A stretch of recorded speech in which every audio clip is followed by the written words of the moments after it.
Pai, abençoa-nos a todos nessa manhã. Em nome de Jesus. Não queremos um novo saber, queremos e te rogamos, Pai, um novo viver, uma nova vida, condizente com o chamado, com o teu chamado, com a vocação, a tua vocação sobre nós, teu selo. Pai, que as palavras ministradas nessa manhã, expondo o que o teu servo um dia nos deixou, como palavra tua inspirada, sejam usadas tais palavras, Senhor, para nos transformar. Em nome de Jesus, não saia ninguém sem ser transformado naquilo que tu queres transformar, a tua igreja. Em nome de Jesus, Pai. Amém. Efésios, capítulo 4. Queridos, até este capítulo,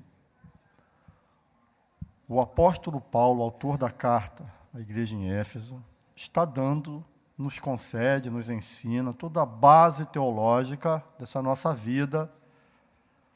O capítulo 2 é um resumo disso, né? Já tem algumas inserções éticas, morais da nova vida, mas basicamente aí ele fala da nova vida, como ela nos foi concedida pelo Pai, na ação misericordiosa do Pai, ao enviar seu Filho. E toda essa transformação na nossa vida, as bases que explicam essa transformação estão aí. A partir de agora, até o capítulo 6, vêm os efeitos dessa nova vida, dessa transformação que o Senhor fez em nós. Os efeitos morais, os efeitos éticos. Então, Paulo vai agora trabalhar com princípios fundamentais, prioritários, vai dar alguns exemplos práticos. Com esses exemplos, ele não encerra tudo o que se espera dessa nova vida, porque em outras cartas ele fala de outras questões, mas aqui, muito provavelmente, ele está falando daquilo que é pertinente a essa igreja, e que eles estavam precisando compreender e entender. A igreja em Corinto, ele fala algumas coisas semelhantes e outras, então ele está fazendo uma aplicação contextualizada disso. Então, hoje, o que a gente verá é exatamente essa aplicação prática aí. Pois bem, vamos lá. Paulo começa com uma palavra, a gente vai verso a verso, tá bem? Eu preciso de um relógio, senão hoje eu confesso a vocês que esse é um dos capítulos mais densos que eu... Conseguiu? Não. Que eu já me... É isso aí. Muito bem.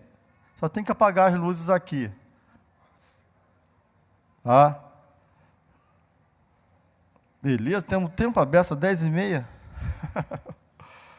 Esse é um dos capítulos mais densos que eu já me aventurei a ministrar. Muito, muito difícil. Eu estou há semanas assim, dias, lendo. Eu até trouxe os livros, comentários. Tem uns nós nesse capítulo, assim, difíceis à beça. Paulo exagerou na sua linguagem difícil aí, para mim, no meu entender. Mas eu vou tentar esmiuçar para a gente aí. Ele começa uma expressão que, na verdade, é mais forte do que o que está aí. Quando ele fala rogo-vos, a gente não tem ainda a ideia do que o apóstolo Paulo está pedindo, suplicando. É como se ele estivesse com a sua alma assim, completamente consciente da crucialidade do que ele vai dizer. Então ele fala, eu rogo. Sabe quando você está desesperado, precisando de algo, e você chega para uma pessoa que pode resolver o seu problema e fala, eu te suplico. É isso. Só que aí, nesse sentido, o que Paulo precisa é ver uma igreja que compreenda as implicações do que ele estava dizendo até agora.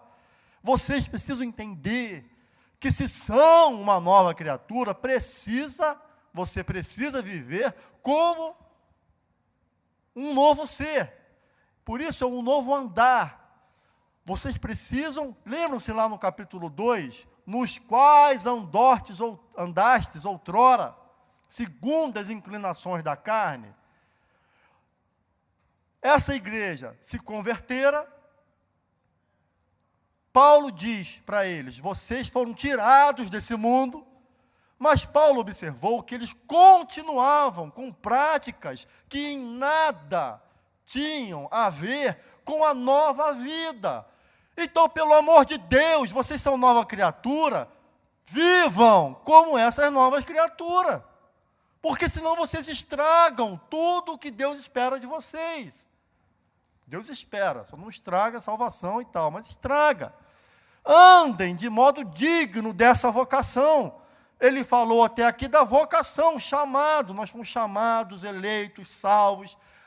Andem de modo digno, quer dizer que eu tenho uma responsabilidade por viver de modo coerente com a vida que se espera de mim como um salvo.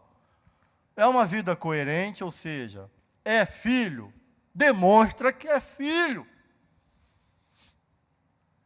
Você foi tirado do lamaçal do pecado, a ira de Deus foi retirada de sua vida. Foi, meu irmão e minha irmã, foi? Responde, eu estou perguntando mesmo. É que você achou que eu estava sendo Paulo falando com a igreja em Éfeso. Foi. Você não tem mais a ira de Deus sobre você? Eu que estou perguntando. Eu, Paulo, aí confunde tudo. Tem a ira de Deus sobre você? Então, você tem o que no seu coração em relação a Deus? Uma profunda gratidão. Muito bem. Gratidão. Então, ele está falando. Aí ele vai dizer como essa vida é coerente, e começa dando 5 bases dessa vida. Eu coloquei nessa escada ao contrário, só foi de propósito, mas é uma escada. A gente pode inverter. Eu botei assim porque foi a ordem que ele colocou. É como se ele no final dissesse, enfim, amor. A humildade. Prestem atenção. Humildade aqui realmente não é esse sentido que a gente está acostumado. A palavra que Paulo usa, ela é muito interessante. Humildade é aquilo, é a condição de enxergar o outro. Quem não é humilde só vê a si mesmo. O humilde vê o outro. A palavra grega é veja o outro. Você vê o Túlio, é Túlio, eu vejo. Eu vejo os meus irmãos. Ver Túlio é fácil. Meu irmão querido, a gente está sempre junto. Trabalha aqui na igreja. Mas ele está dizendo para ver a todos. Ver o irmão que você não conhece, ver. Você se esforçar por ver. Ver os irmãos da grota, que a gente não vê, que são invisíveis. Uma vez um rapaz fez uma pesquisa na faculdade. Ele se vestiu, a pesquisa dele, ele se vestiu de gari, é verdade isso. E ficou lá para saber como os garis eram tratados. Ele era da universidade. E ele ficou lá meses. Ele disse que os alunos não falavam com ele, os professores não falavam com ele. Invisível. O humilde vê. Vê o caixa dar bom dia. Vê as pessoas na rua, vê mendigos. Vê. Por isso, como vê, é manso. Manso não é aquela pessoa zen. O manso é aquele que considera, porque vê, considera, é praus. Uma boa tradução é gentil. Eu vejo e sou gentil, eu considero o outro todo. E porque considero, eu vejo, considero, eu vou ter paciência com o outro, que é longanimidade, macrotúmia, longo ânimo. Eu não vou desistir de você, é o longânimo. Eu vou te ver, eu vou te considerar, e eu não vou desistir de você. Não desistam, insistam, sejam longânimos, pacientes, que é uma boa tradução também. E eu tive uma surpresa nos meus estudos, eu sempre falei uma coisa errada sobre a palavra tolerância. É verdade, se vocês me ouviram falar o que eu vou falar aqui agora, não é isso não. É porque eu achava que mas eu não... Graças a Deus não é nada grave. Embora tenha um pouco do que eu vou falar. Eu achava que tolerância é suportar. Isso está em outro texto bíblico, tem lá. Mas nesse caso aqui não é. É o que a cadeira está fazendo com você, suportando o teu peso. Tolerância aqui não é isso não, é a tolerância mesmo. É você vencer o ímpeto contra. É você aguentar. É difícil, mas aguenta. É tolerar mesmo. Só que ele usa uma expressão que nos salva. É mútuo. Você tem que me aguentar. Não sei se Zagalo leu esse versículo. Não sei se vocês lembram que Zagalo, vocês têm que me aguentar. Hã? Me engolir, né? Me engolir. Parecido. Não tem nada a ver. Mas vocês fixam mais com essas brincadeiras. Tolerar mutuamente.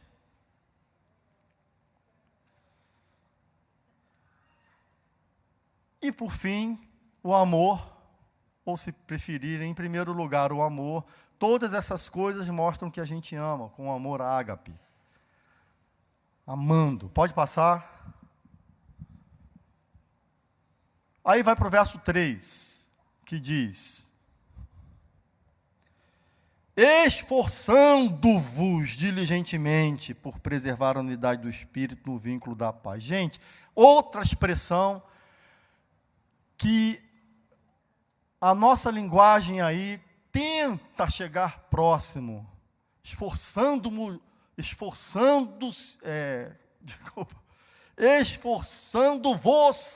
diligentemente. Paulo está querendo dizer o seguinte, a expressão lá é assim: olha, faça tudo que for possível e impossível, dê um empenho máximo, força total, a prioridade máxima de vocês tem que ser essa, é isso que ele está dizendo. Esforço. Não vai acontecer assim livremente, não vai acontecer. Eu sinto no meu coração. Você não vai sentir, talvez, você vai sentir o contrário. Paulo está dizendo: se esforce. É pesado, é difícil, se esforce para preservar e expressar aquilo, olha que coisa, preste atenção, que lhes foi dado. Filhinha, dado. Isso mesmo. Pelo menos uma pessoa, eu tenho certeza que está entendendo o que eu estou falando aqui. Estou feliz já. Ele nos deu a unidade. A unidade não foi uma conquista nossa. O que nos deu a unidade, está ali, é dom de Cristo. Dom do Espírito, dom de Cristo. Ele até usa a expressão aí mais claro, que é um dom. O Senhor nos deu essa unidade pelo que fez por nós na cruz. É o vínculo da paz. O que é vínculo? Eu estou vinculado a você pela paz que me foi dada por Jesus na cruz. Eu não sou mais inimigo, eu estou em paz com Deus, em paz com você. Paulo está falando que não há mais inimizade entre nós e Deus, e entre judeus e gentios, e entre ninguém. Ele quebrou. Agora o vínculo, a cola, a liga inseparável é de paz. Não há inimizades, não há contendas, é unidade.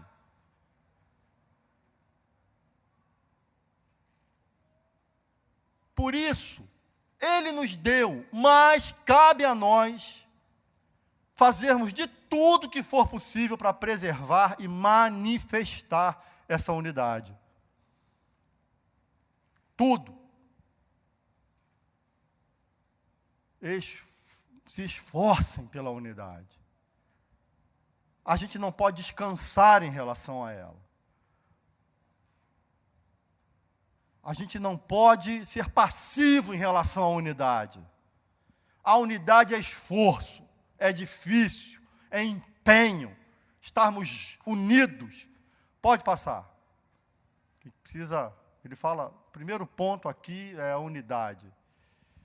Qual é a origem, a fonte dessa unidade? Aí ele está no verso 4.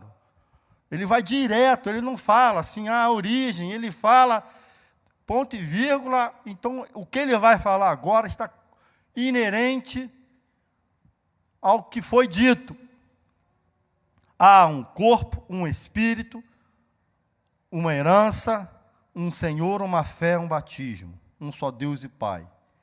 Que coisa, essa repetição aí, ele está falando de unidade. Então, assim como há um só corpo, a igreja é uma só, gente. Presbiteriano, batista, Assembleia de Deus, seja lá o que for, congregacional, Sião do Monte. Tem umas 7.832 denominações. Isso que só eu contei. É brincadeira. Todo dia nasce uma denominação no Brasil. Você abre uma lojinha e bota lá o seu nome e a sua igreja. Isso não é a igreja una, né? Que tem nomes e tal. É esse corpo de todos os que foram alcançados pela graça salvadora, que estão espalhados nessas igrejas que têm esses nomes todos, porque nós somos completamente incapazes de vivermos em unidade. E eu digo, não quero nem, depois vocês podem perguntar no final, para mim o problema nem é esse, de ter nome, porque a gente, nossos limites, um quer batizar de um jeito, outro de outro, o problema não é esse. O problema é não sermos unidos no que temos que ser inegociavelmente unidos. Como é isso? Entendermos que a igreja é uma. Ele louva de um jeito diferente do meu, prega, tem uma visão diferente da minha. Agora mesmo, um irmão lá, que eu não vou dizer o nome, que ele é muito conhecido, é um grande líder, publicamente lá, criticou um cara que eu adoro. Mas ele criticou de um modo, eu falei, eu não me meto nisso, porque já vi que esse negócio de polêmica, eu só cansa. Aí ele criticou o Filipiança. Eu falei, meu Deus, não tem que concordar com a gente, é incapaz de discordar e manter a unidade. Aliás, o Marcelo, essa semana, foi essa semana, Marcelo, que você escreveu sobre isso, não foi? Há 2 semanas. E eu li que o Marcelo, falei, ele está certo. Nós temos que ser capazes disso, porque é a vontade de Deus, porque há um só Espírito. Não há mais de um. Se há mais de um, você está com o Espírito errado. E o Espírito é letra maiúscula, Espírito Santo. A esperança é a mesma, a certeza da obra de Cristo, a que foi feita, a que será feita, esperança, convicção firme. Há um só Senhor. Jesus Cristo é o Senhor total e absoluto. É um só. Se alguém quiser entrar nesse meio aí, como a gente faz, quebra a unidade da igreja. Há uma só fé. E fé aqui é uma coisa interessante. Fé aqui parece que realmente não é. A fé tem 2 sentidos. Nosso sistema de de crenças, né? A palavra, a compreensão da obra de Cristo. Mas aqui fé realmente no sentido de confiarmos, né, em Deus. Nós confiamos somente em um Deus. A nossa confiança é em uma pessoa só. Nós nos rendemos apenas a Ele. Um só batismo. E batismo aqui é o sacramento mesmo. A expressão usada é aquela do batismo que Jesus disse que tem que ser feito. Um só batismo da unidade. Se quer batizar a imersão, a aspersão, a irmã me explicou por que os presbiterianos batizam só a cabeça. É uma piada. É melhor não contar não, né? Não, porque alguns irmãos batizam por imersão. Aí você vai batizar o sujeito por imersão. Aí você vai e molha ele até aqui. Aí pergunta, tá bom até aqui? Não, não tá. Não tá. Aí afunda mais, até aqui. Tá bom até aqui? Não, não tá. Então afunda mais, afunda tudo. E agora, tá bom? Tá. Pois é, isso que o presbiteriano faz. Vai só para a parte que vale. Que é a cabeça. Nem todos riram realmente. Que é piadinha assim. Eu não sei porque tem isso, tem aquilo. Eu acho que isso tudo começou numa região que não tinha água. Aí não dá para mergulhar. Há um só Deus e Pai dessa igreja. Todo mundo fala, há um só Pai. Pai é aqueles que foram alcançados pela graça salvadora. Não sou eu que falo. É Jesus, é a palavra de Deus, os apóstolos falam isso. Por isso, pode passar, esse Pai é interessante, isso aí, ó. Sabe esse conceito que a gente fala de transcendência, onipresença e imanência? Está aí, ó. Um só Pai sobre todos, que age por meio de todos, está em todos. Aí vem essa... só um parênteses. Teologia, o que a teologia faz é justamente fazer a gente compreender transcendência, onipresença, está em todos os lugares, imanência, está aí, ó. Deu nome a isso que Paulo chamou aí. Esse é o Deus soberano, que transcende, mas que está aqui presente em todo lugar e não está fora de nada. Pode passar. Por isso, se há um só Deus indivisível, há uma só igreja, igualmente ela tem que ser unida, indivisível. Se a gente perde a base suprema, a gente perde a unidade. Se a gente foca no secundário, isso eu estou falando tanto para as igrejas no mundo todo, quanto a nossa mesmo. Se focarmos no secundário, vamos nos dividir. O que nos une é o primário, que são essas bases aí. Pode passar. Por isso, Paulo começa a falar a partir do verso 7, uma coisa que é fundamental para a unidade.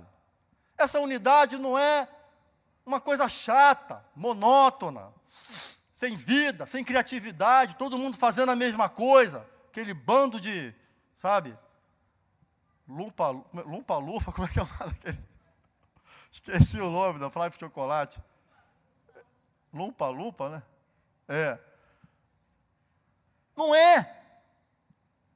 Na diversidade de ações, de possibilidade, de serviço, todos lutando pelo mesmo ideal, com a mesma base. Mas ele fala dos dons. Uma igreja que está na unidade com diversidade. E ele começa a falar dos dons, dos versos 8 a 10, fazendo uma alusão ao Salmo 68. Na verdade, o que ele quer com esse texto, esse pedaço aí é: aquele que subiu aos céus e que desceu à terra, provavelmente uma alusão a toda a sua obra de exaltação e humilhação. Aquele que completou a obra, esse é o doador, Cristo. Ele doou.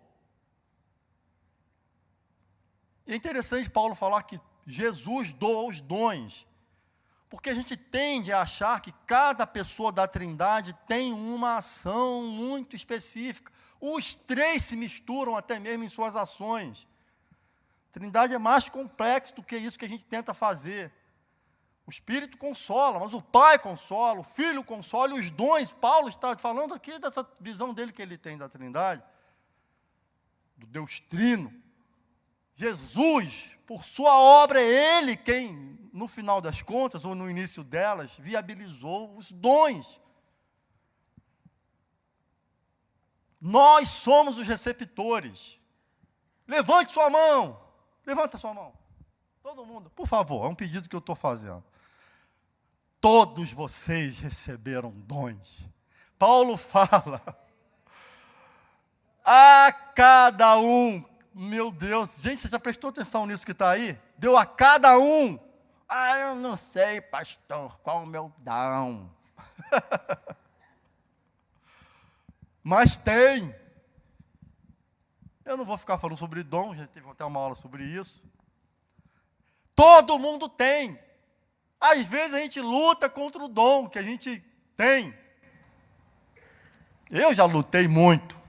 Queria uns donzinhos aí. Deus não me deu. Poxa vida, eu não entendo, Senhor. Eu seria tão bom, tão útil com um dom tal.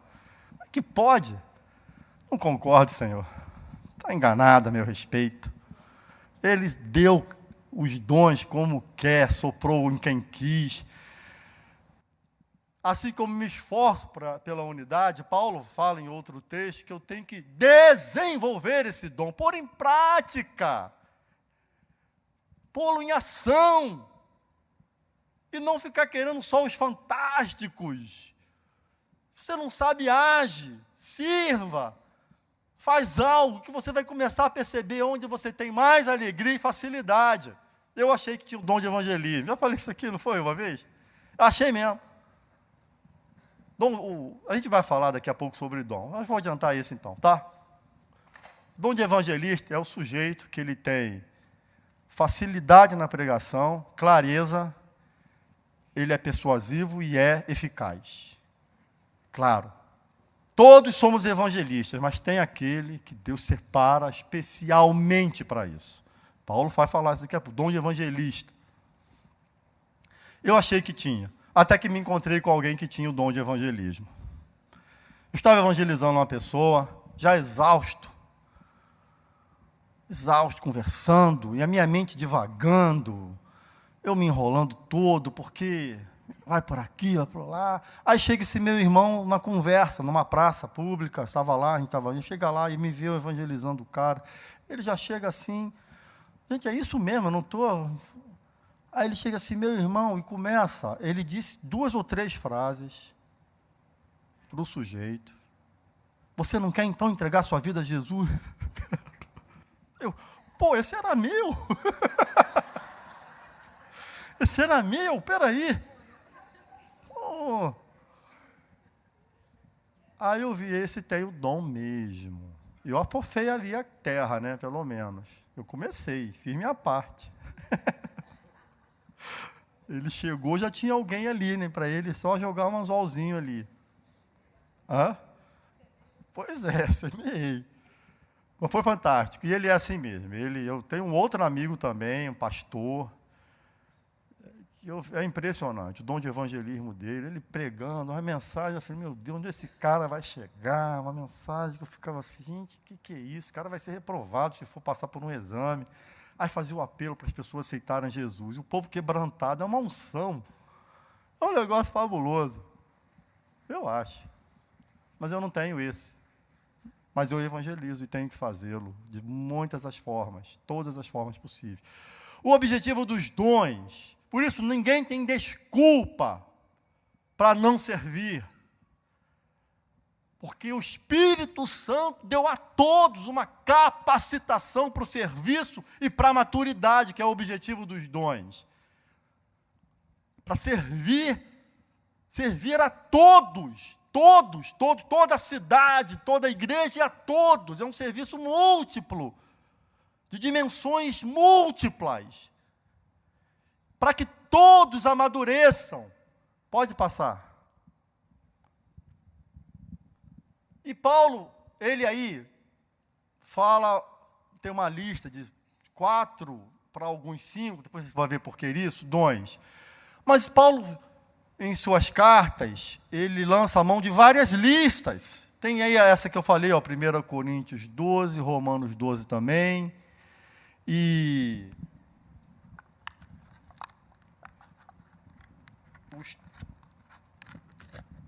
John Stott fala uma coisa que eu acho que tem total razão. Paulo, em uma carta, faz uma lista, em outra faz outra, repetindo alguns dons, e vai assim.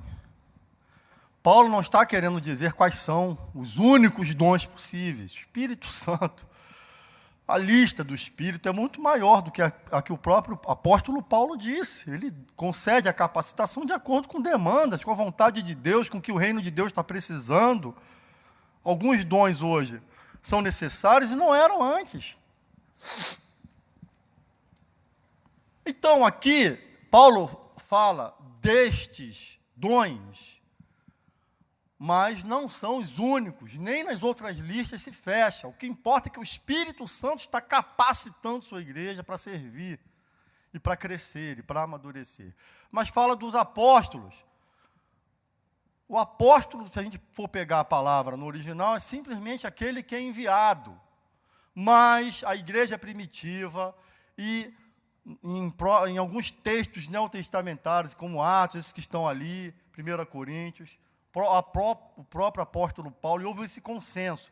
Para ser considerado um apóstolo, naquele sentido neotestamentário, eram necessárias 3 características. Primeiro, ter sido chamado pessoalmente por Jesus, ter sido autorizado por Ele para ir pessoalmente, e ter sido testemunha de sua ressurreição, o que aconteceu com Paulo, de um modo visível também.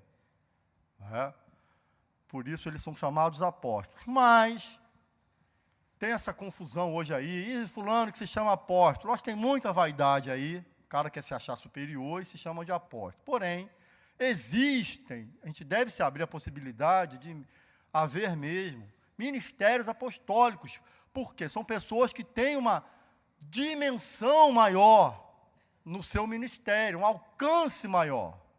Mas, nesse sentido, mas chamar sobre si a rubrica de apóstolo é errada, é pecado, é vaidade, quando esse sujeito acha que ele tem a mesma autoridade que os apóstolos tinham, porque eles poderiam dizer, como os profetas de lá também, aí se aplica a mesma coisa. Assim diz o Senhor, e ouça, porque Deus está falando diretamente.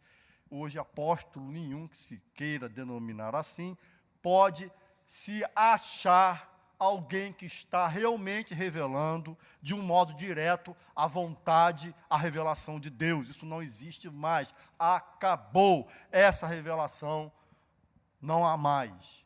A revelação da palavra. Pode passar. A gente vai anotando suas perguntas, que eu quero terminar a aula hoje. Tem os profetas. Aqui não está se referindo aos profetas, como está lá em Jeremias 23. Aquele sujeito que é porta-voz direta de Deus. Ele tem uma revelação direta de Deus. Por isso ele fala, assim diz o Senhor.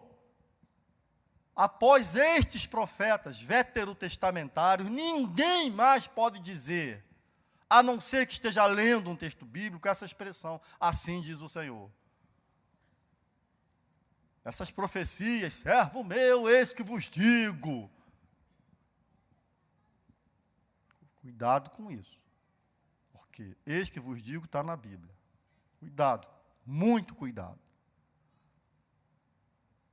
Então, não é mais, nesse sentido, inquestionável do que está sendo falado, porque o apóstolo Paulo mesmo fala, nesse sentido desse profeta aqui.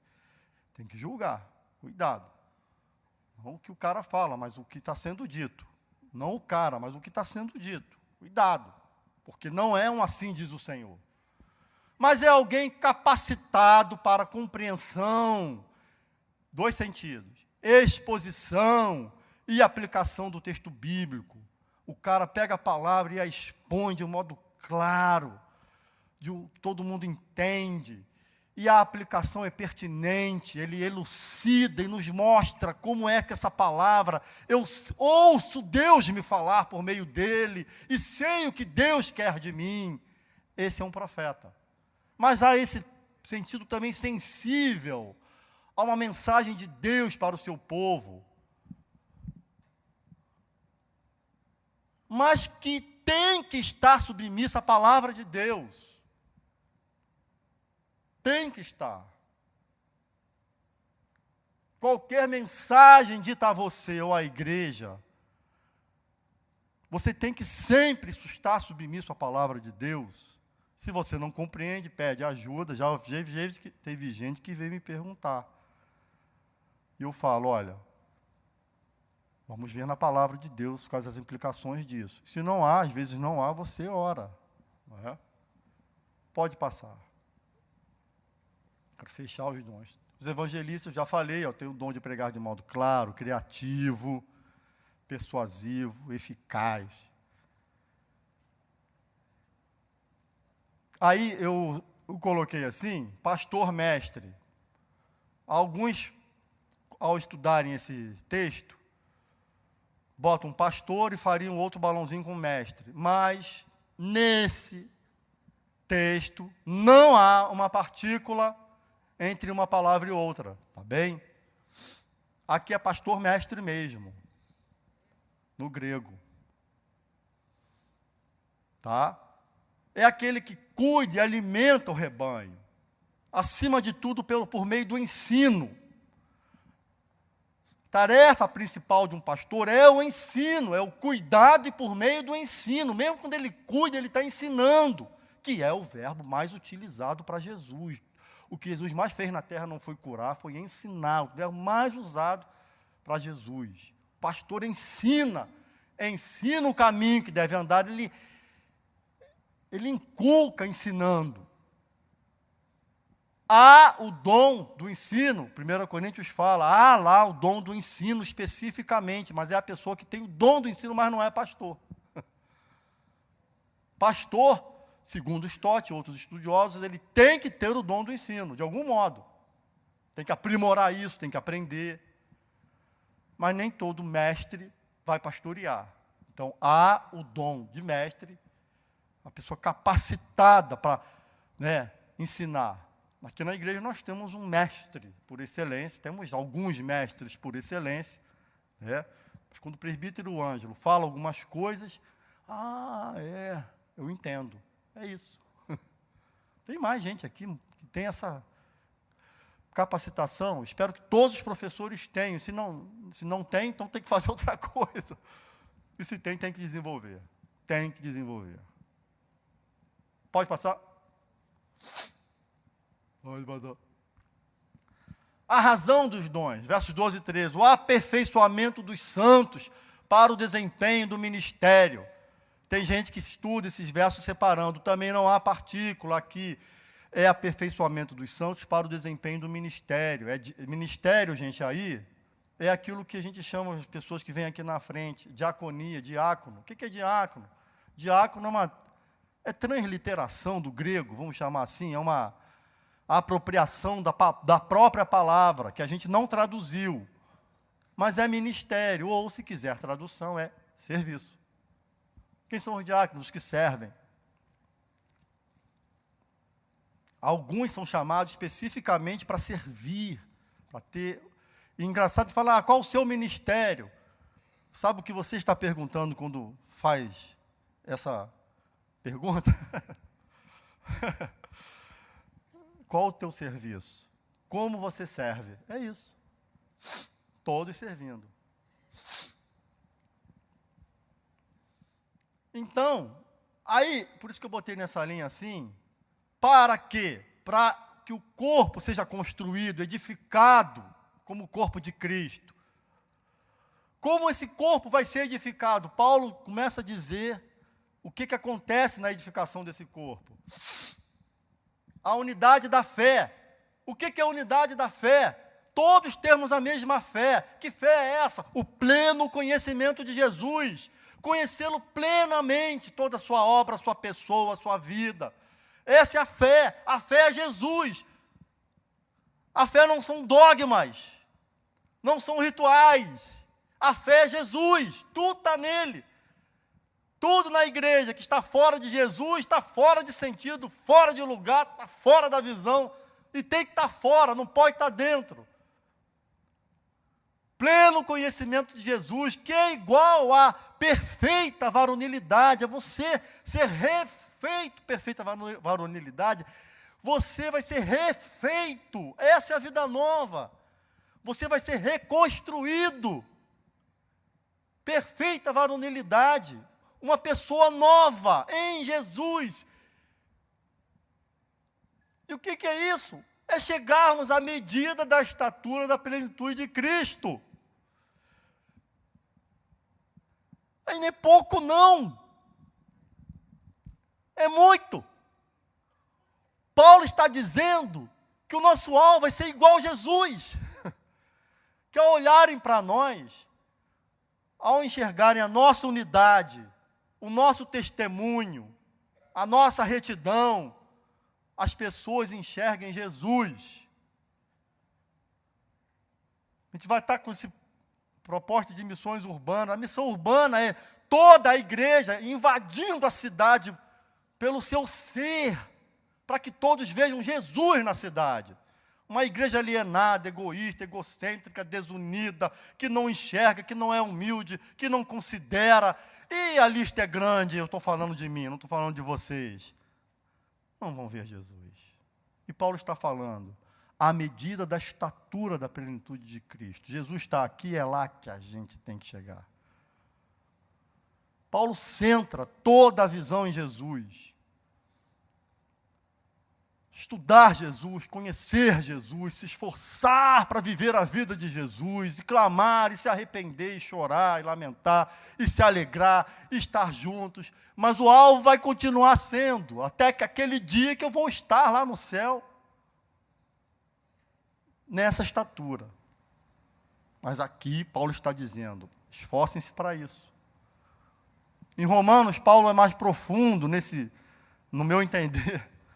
Ele é mais claro assim, talvez.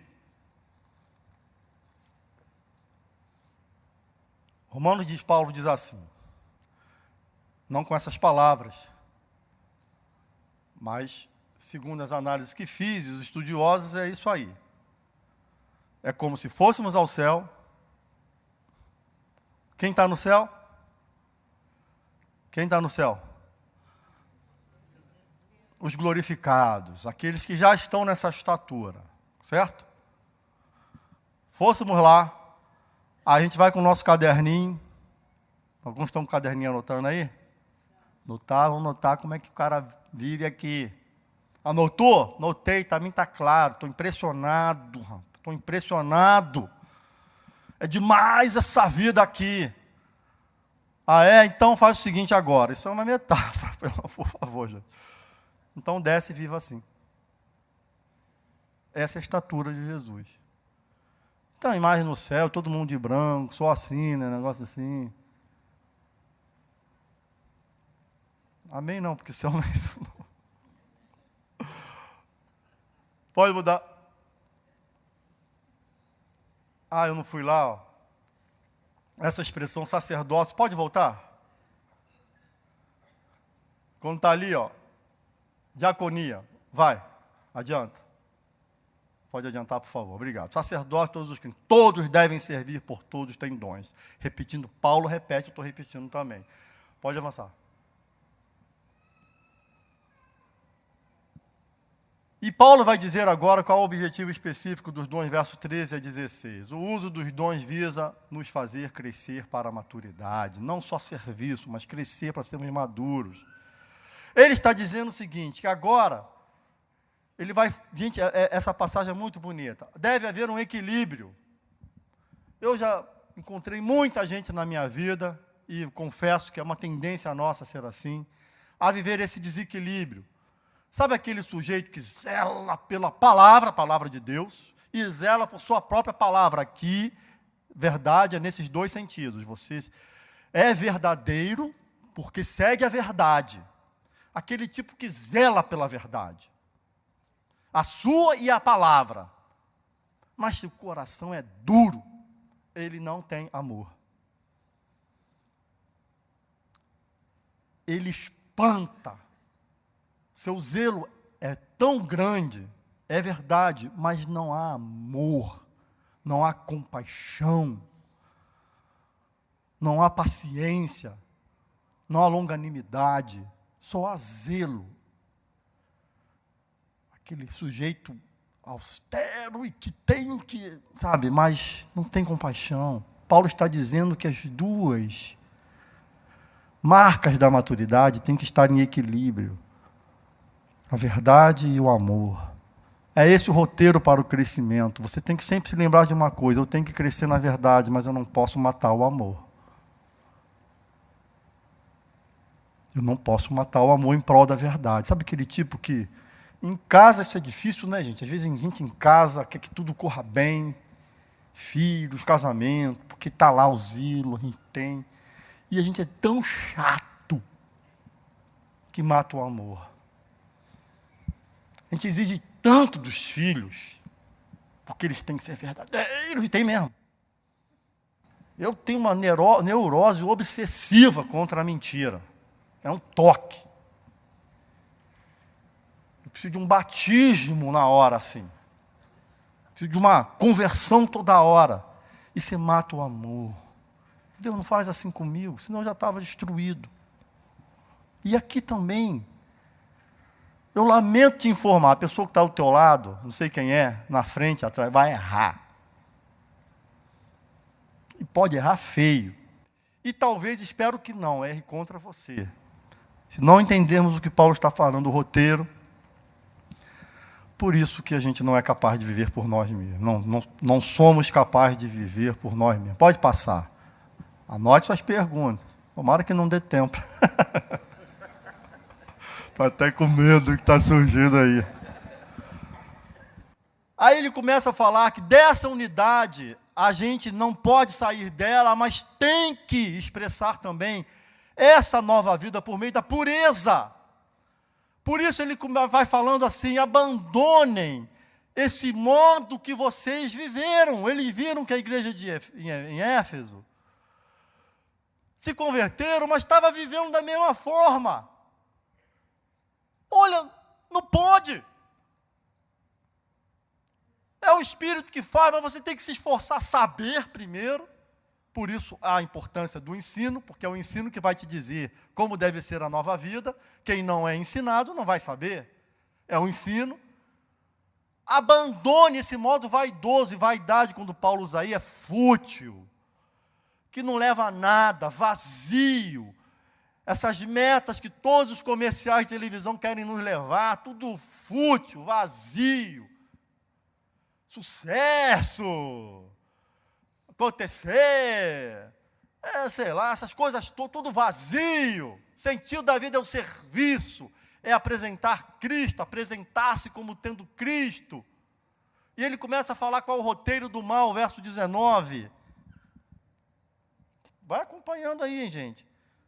Os quais, tendo se tornado insensíveis, gente que não ouve mais a Deus, não quer saber de Deus, se entregam à dissolução, para com avidez cometerem toda sorte de impureza. O cara não é só impuro não, ele está seco para fazer impureza. Ele não quer perder uma night, não quer perder nada. Night no mau sentido, me entendam, por favor. Não quer perder nada de ruim. E eu me lembro uma vez, uma irmã da igreja se encontrou com um Cazuza, que tinha um dom maravilhoso de música. Você não gosta, se tem todo o direito, mas é um gênio, de letras, um negócio impressionante. O lema dele era esse: eu quero viver todas 1000 anos em um dia.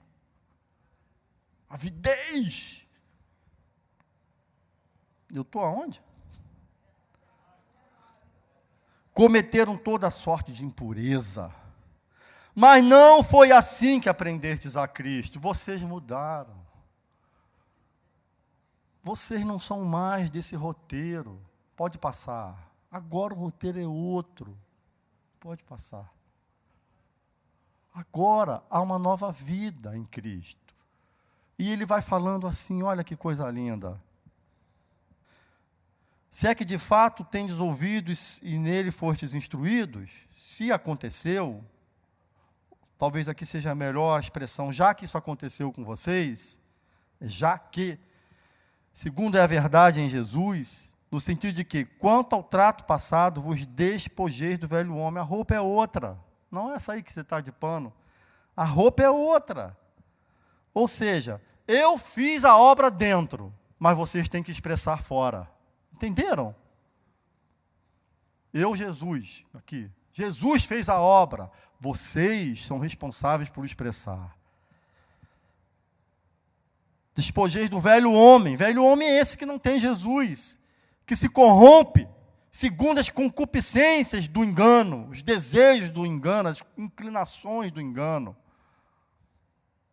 E vos renoveis no espírito do vosso entendimento. Gente, é quando eu, no Espírito Santo, abro a minha mente para saber qual a vontade de Deus. É aqui, ó. É isso aí que é a palavra conversão, a metanoia. A mente é transformada no Espírito.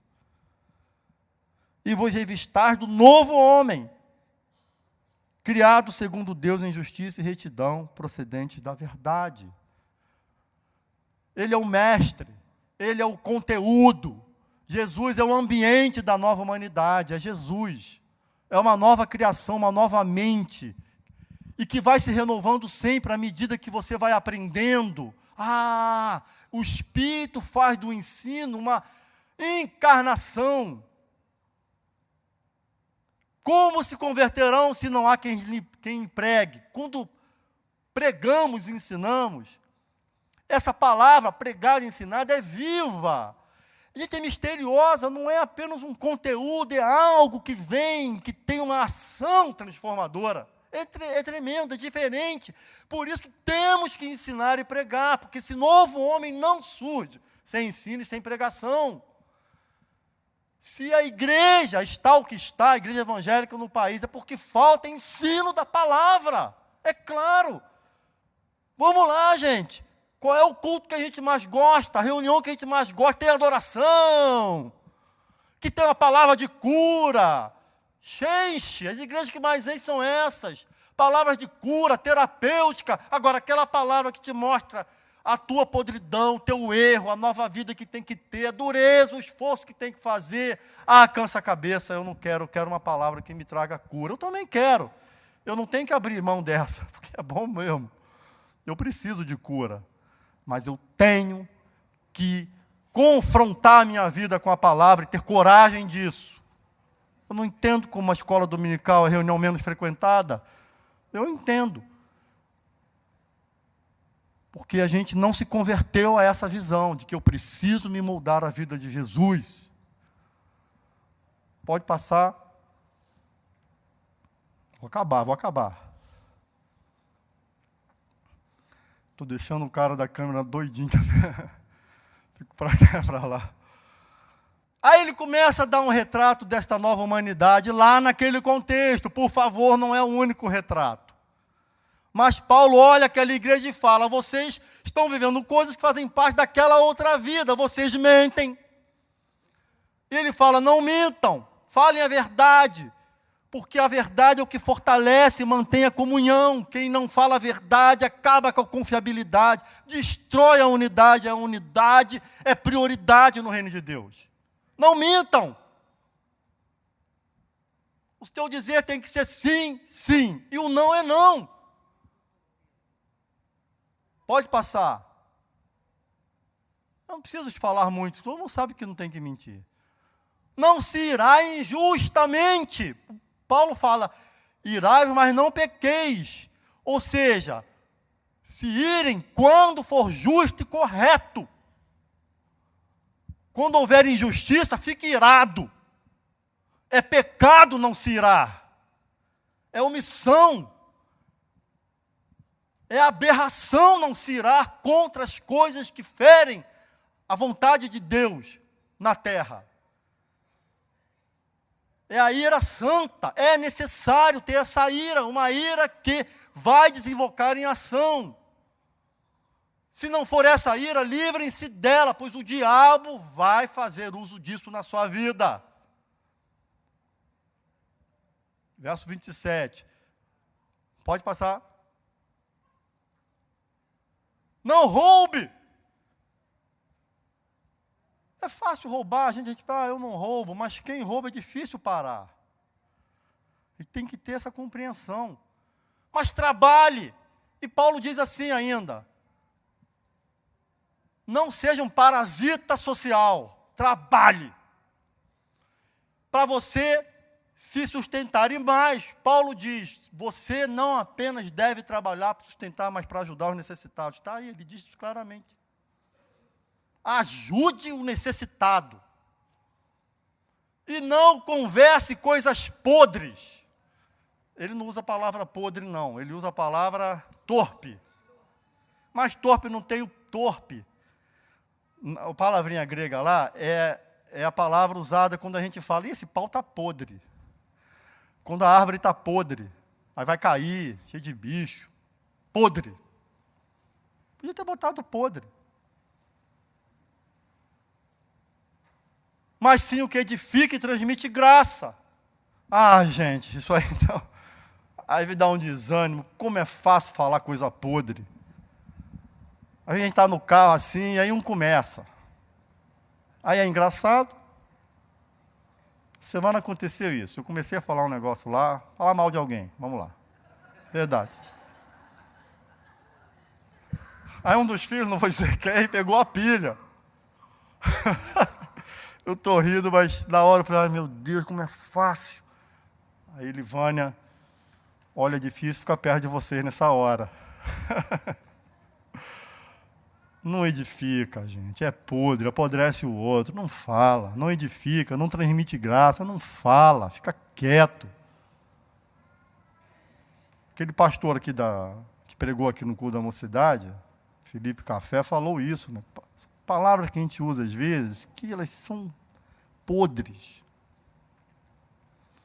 E Paulo estava vendo que aquela igreja estava falando, uma conversa assim, sem... Sabe? A gente tem que dar um corte, ter a coragem de não entrar no papo podre. Vamos lá, passa por favor.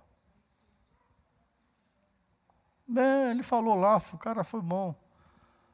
E ele fala, não entristeçais ao Espírito, mas sede santos e tendes comunhão uns com os outros, por vocês pertencem a Deus. A gente pode entristecer o Espírito. A gente entristece o Espírito quando a gente sai da vontade de Deus. É um ciúme que ele sente. Ele não quer isso. Então, gente, quando meus filhos fazem algo errado, eu fico triste. Meu amor não diminui, eu fico triste porque amo, porque sei que aquilo é ruim para eles. Não é isso? É esse entristecimento de quem ama muito. Pois vocês pertencem a Deus. Quando ele fala, vocês são selados. Aí, você foi selado. A ideia aqui é que você recebeu um carimbo, que ninguém quebra, ninguém tira. Você é dele. Selado. Não é? E você sendo um selado, alguém que está com carimbo de pertencimento a Deus, o Espírito está em você, e o Espírito odeia o pecado, a discórdia e a falsidade. E por último ele diz, aí eu acabo a aula e a gente vai orar e vai embora. Não é isso, gente? Não sejam maldosos. A lista continua no capítulo 5, mas eu não quis entrar lá. Ele vai falar da impureza sexual. Não sei se o Theo Anjo vai começar justamente nesse ponto. É uma marca. A igreja em Éfeso estava escancarando. Não sejam maldosos e amargos. Sejam bondosos, sejam amorosos e perdoem como Deus os perdoou. Não como ele diz aqui. 4. Antes, sede uns para com os outros benignos, compassivos. Benigno, tenha vontade de fazer o bem. Não é? Não queira fazer o mal, blasfêmia, gritar, se irar, raiva, se amargurar, ser malicioso. Peça a Deus, Senhor, me faz amar essa pessoa e querer fazer o bem dela. Compassivo. Perdoando como Deus nos perdoa. como também Deus em Cristo vos perdoou. Perdoa. Deus me perdoou, porque amou. Então, esse é o retrato. E qual seria, para mim e para você hoje, o que Deus falaria hoje? Uma dessas coisas e outras mais com certeza. Tua igreja se coloca diante de Ti. Nós, Senhor, perdoa os nossos pecados. Ó Pai, a lista imensa das possíveis transgressões, desacordos, Pai, entre aquilo que é compatível com o que somos. Pai, somos filhos, Teus servos, chamados, eleitos, regenerados, eternamente salvos. Somos Teus, selados pelo Espírito Santo. Habita em nós o Espírito. Nós temos um batismo, somos um corpo só, uma só palavra, um só Deus e Senhor, um só Espírito, uma só esperança. Pai, ajuda-nos a sermos coerentes, Senhor. Por favor, envia a Tua graça sobre nós. Olha os pecados, aquilo que está manchando o que somos. Aquilo que ninguém sabe, mas você sabe, e nós também. Aquilo que nem a gente sabe. Cura-nos, transforma-nos, converte-nos, Senhor. Regenera a gente nessa manhã. Converte a nossa alma, Senhor, o nosso coração, a Tua palavra. Regenera a gente agora, Senhor. Dá-nos uma nova vida, uma nova roupagem. Aplica essa palavra a mim, Senhor, ao meu irmão, minha irmã, a Tua igreja nessa manhã, em nome de Jesus. Para a glória do Teu nome, tem misericórdia de nós. Confessamos os nossos pecados, mas também Te confessamos e Te dizemos, faz ser verdade em nossa vida essa palavra, em nome de Jesus. Amém.